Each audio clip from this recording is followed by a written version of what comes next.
বিসমিল্লাহির রহমানির রহিম। শায়ক আহমেদুল্লাহ এখন বর্তমানে বাংলাদেশে উনি ব্যাপকভাবে পরিচিত অনলাইনের কল্যাণে। শায়ক আহমদুল্লাহ একজন আলেমে দ্বীন, ইসলামিক স্কলার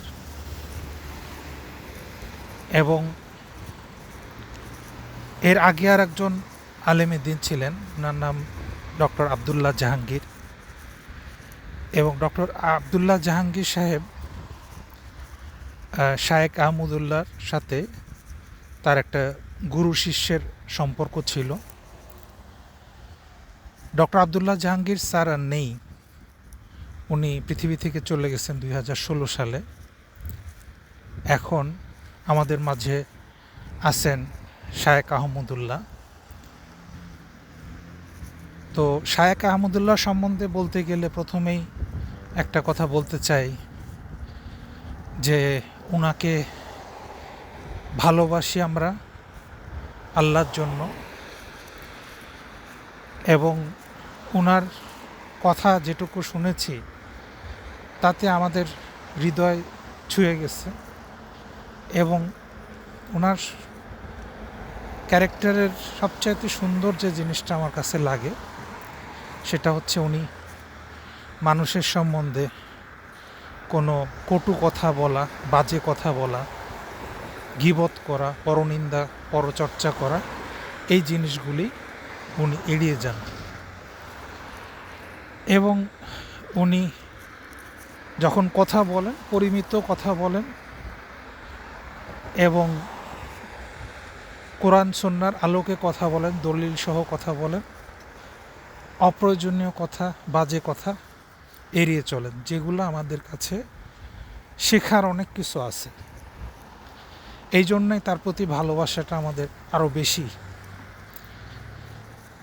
তো সেই আহমেদুল্লাহ সাহেবের ব্যাপারে ইদানিং বেশ কিছু বিতর্ক সৃষ্টি করা হয়েছে। একটা মহল তার বিরুদ্ধে একটা বিতর্ক সৃষ্টি করার চেষ্টা করতেছে, মানে অনেকটা গায়ে পড়ে ঝগড়া লাগানোর মতো একটা ব্যাপার, যে রসুল্লাহ সাল্লাল্লাহু আলাইহি ওয়াসাল্লামের নবুয়ত প্রাপ্তি 40 বছর বয়সে না জন্ম থেকে, না আরও আগে থেকে, এই ধরনের বিতর্ক। আমি সেই বিতর্কে যাব না, কারণ অনেক আলেম ওলামারা এই বক্তব্য দিচ্ছেন, এর জবাব দিচ্ছেন। তা আমি এখানে দুইটা জিনিস মনে করি, এখান থেকে দুইটা জিনিস বলার আছে। এক নম্বর হচ্ছে, এই বিতর্কের ভিতরে আমরা দেখছি ডক্টর আহমেদুল্লাহ সাহেব চুপ আছেন। এই যে চুপ থাকাটা, এইটার ভিতরে আমাদের অনেক কিছু শেখার আছে। যে আপনার প্রতিপক্ষ যখন আপনাকে আক্রমণ করবে তখন যদি আপনি ধৈর্য ধারণ করেন, চুপ থাকেন, এটাই আপনার চরিত্রের একটা পরিচয়, এবং এটা আপনার ধৈর্যের পরিচয়। এবং উনি এই ধৈর্যের পরিচয়টাই দিচ্ছেন, এবং এটা থেকে আমাদের শেখার আছে। সেটা হচ্ছে যে আমাদের এরকম যখন পরিস্থিতিতে আমরা পড়ি তখন আমরা উত্তেজিত হয়ে যাই, বিভিন্ন কথা বলি, উল্টাপাল্টা কথা বলি, এবং প্রতিপক্ষ কিন্তু সেই সুযোগটার অপেক্ষায় থাকে। তারা যখন কোনো উল্টাপাল্টা কথা বললে তখন তারা আরও রেগে যায়, আরও সেখানে একটা গণ্ডগোল সৃষ্টি হয়। কিন্তু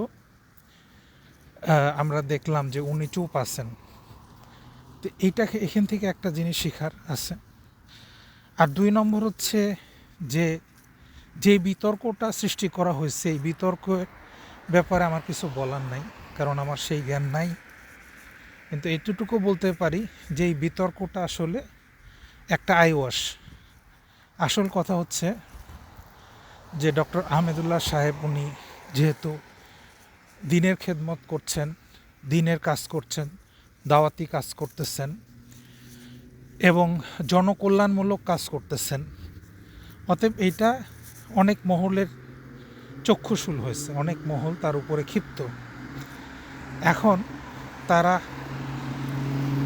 তাকে অপদস্থ করতে চায়, অপমানিত করতে চায়। আমরা দেখেছি ইতিপূর্বে যে বিভিন্ন সময়ে আলেম ওলামাদের উপরে নির্যাতন হয়েছে, এবং এই ক্ষেত্রে দুঃখজনকভাবে এর সাথে জড়িত ছিল আলেম নামধারী কিছু ব্যক্তি আর একজন আলেমের বিরুদ্ধে উঠে পড়ে লাগেন, যেটা আমাদের জন্য খুব দুঃখজনক একটা ব্যাপার।